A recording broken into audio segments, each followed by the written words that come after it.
आपसे निवेदन है कि प्लीज़ मेरे चैनल को सब्सक्राइब कर दें। एक सच्चाई, बुढ़ापे में अगर पत्नी पहले चली जाए तो बहुत याद आती है। श्याम बाबू रिटायर हो चुके थे और अब सोच रहे थे कि बहुत काम कर लिया, अब बस पत्नी और बेटे बहू पोते पोती के साथ आराम से ज़िंदगी व्यतीत करूँगा। लेकिन भगवान को तो कुछ और ही मंजूर था कि रिटायर के 1 साल के भीतर ही उनकी पत्नी जानकी स्वर्ग सिधार गई। श्याम बाबू सोच रहे थे कि भगवान के आगे किसकी मर्जी चलती है। जब जीवन की भागा दौड़ी के बाद अब साथ में वक्त बिताने का समय आया तो छोड़कर चली गई। वे अंदर ही अंदर बहुत दुखी थे, लेकिन किसी को बता नहीं पा रहे थे। बस यारी दोस्ती और पोते पोती के साथ समय बिता रहे थे। एक दिन शाम की सैर करके जब घर आए तो बहू ने पूछा, बाबूजी आपके लिए कुछ खाने को बना दूं? क्योंकि हम इनके आने के बाद बाहर जा रहे हैं और वहीं से ही खाना खाकर आएंगे।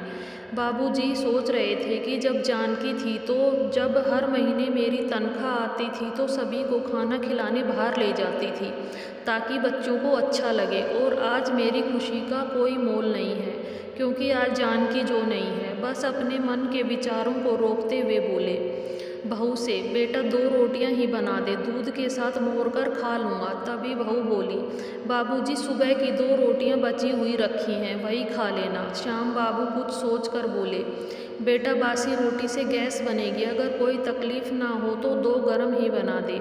ये सुनकर बहू को बहुत गुस्सा आया और बड़बड़ाते हुए रसोई में चली गई। 2 रोटी बनाऊं या 10, काम तो उतना ही है। आटा गूंदो और रोटियां बनाओ और बर्तन साफ करो। सुबह की रोटी नहीं खा सकते, बस ऑर्डर देना आता है। दिन रात इन्हीं की सेवा में लगे रहो।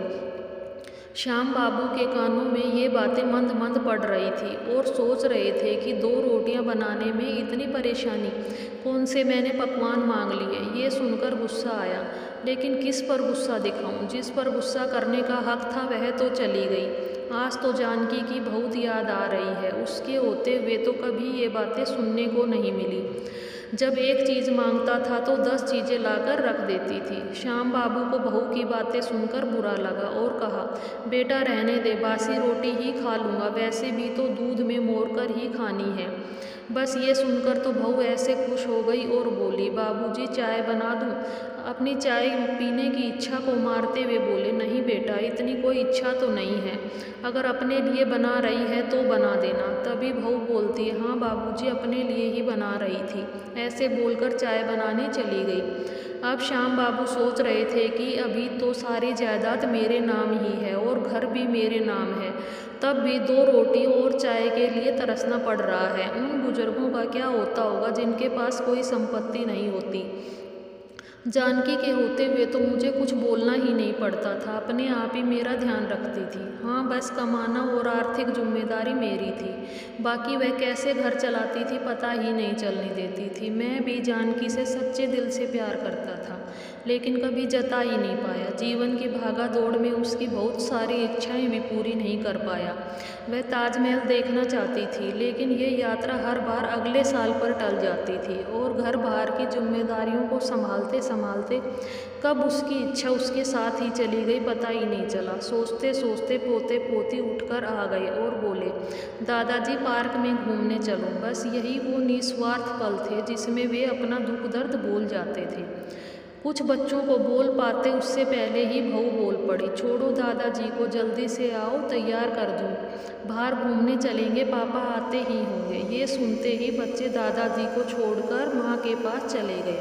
श्याम बाबू कुर्सी पर बैठकर घूंट घूंट चाय पी रहे थे। ये चाय के नाम पर कम चीनी का गर्म पानी था। श्याम बाबू मन ही मन सोच रहे थे कि इनके जाने के बाद अपने हाथों से चाय बनाऊंगा, अदरक इलायची और चीनी डालकर, और उसी के साथ ही रोटी भी खा लूँगा। तभी श्याम बाबू का बेटा ऑफिस से आ जाता है और अपने पिता से कहता है कि बाबूजी हम बाहर जा रहे हैं, आप खाना खाकर जल्दी सो जाना, हम देर से आएंगे, हमारे पास दूसरी चाबी है, हमारी चिंता मत करना, आराम कर लेना, नहीं तो तबीयत खराब हो जाएगी।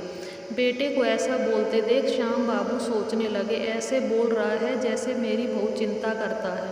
कितने दिनों से बोल रहा हूँ, डॉक्टर के पास ले चल, शुगर चेक करवा दे, बीपी बढ़ रहा है, थोड़ा सा चलते ही हाँफने लगता हूँ। बस ये बोलकर टाल देता है कि ये बुढ़ापे की वजह से है, ज़्यादा दिमाग पर जोर मत डालिए। बाहर घूमने के लिए तो समय है, लेकिन बाप के पास बैठने के लिए समय नहीं है। बस ये सब बातें उनके दिमाग में चल रही थी। फिर भी हाँ में सिर हिला दिया और उसके बाद वे सभी चले गए और बाबूजी ने दरवाज़ा बंद कर लिया। खाना खाने की तो इच्छा नहीं हो रही थी, बस टीवी चलाकर बैठ गए। टीवी में दिखा रहे थे कि आज तो वैलेंटाइन डे है, जो कि प्यार का दिन है। बस श्याम बाबू ने फ्रेम में लगी हुई जानकी की फ़ोटो देखी और जो लाल साड़ी पहने हुए थी और बोले, प्यार तो जानकी मैंने तुमसे भी बहुत किया था, बस बोल ही नहीं पाया। टीवी में दिखा रहे थे कि सभी ने लाल रंग के कपड़े पहने हुए हैं और एक दूसरे को कार्ड और फूलों के गुच्छे दे रहे हैं। पता नहीं श्याम बाबू के मन में क्या आया और अपना बटुआ उठाया और बाहर निकल पड़े। जानकी की याद में चलते चलते वे एक केक की दुकान पर जा बैठे और ज़्यादा चलने की वजह से उनकी सांसें भी फूल रही थी। तभी एक बच्ची उनके पास आई जो गुब्बारे बेच रही थी और बोली, दादाजी गुब्बारे ले लो, मैं जल्दी घर चली जाऊंगी। श्याम बाबू ने बच्ची से सारे गुब्बारे ले लिए क्योंकि जानकी को गुब्बारे बहुत पसंद थे और बच्ची को 500 रुपये दे दिए। उन्होंने फिर से जानकी की याद आ गई कि वह भी हमेशा गरीबों की मदद करती रहती थी और कहती थी, इसके बदले हमें लाखों की दुआएं मिलती हैं, आप मुझे इन कामों के लिए मत टोका कीजिए। ये सब सोचते सोचते श्याम बाबू की आंखों में आंसू आ गए और बीच रास्ते में आसमान की तरफ देखकर बोले, जानकी तुम मुझे क्यों छोड़कर चली गई? मुझे अब तुम्हारी ज़रूरत थी। तुमने मुझे धोखा दिया है, तुमने हमेशा साथ रहने का वचन दिया था, तुम मुझे अकेला छोड़कर चली गई। ऐसा बोलते बोलते श्याम बाबू ने गुब्बारे आसमान में छोड़ दिए और ज़ोर से चिल्लाया, जानकी मैं तुमसे बहुत प्यार करता हूँ। ऐसा बोलते बोलते उनकी सांसों की गति बढ़ गई और लड़खड़ाकर ज़मीन पर गिर गई। आसपास के लोगों को जब तक कुछ पता चलता तब तक तो उन्होंने इस मोह माया की दुनिया को अलविदा कह दिया था। शायद उनको अपनी पत्नी जानकी से मिलने की बहुत जल्दी थी। सच्चे प्यार की कोई उम्र नहीं होती और सच्चा प्यार हमेशा एक मिसाल बनकर रह जाता है। आपको मेरी कहानी कैसी लगी कमेंट में बताना। मेरे चैनल को लाइक करें, शेयर करें, सब्सक्राइब करें। Thank you.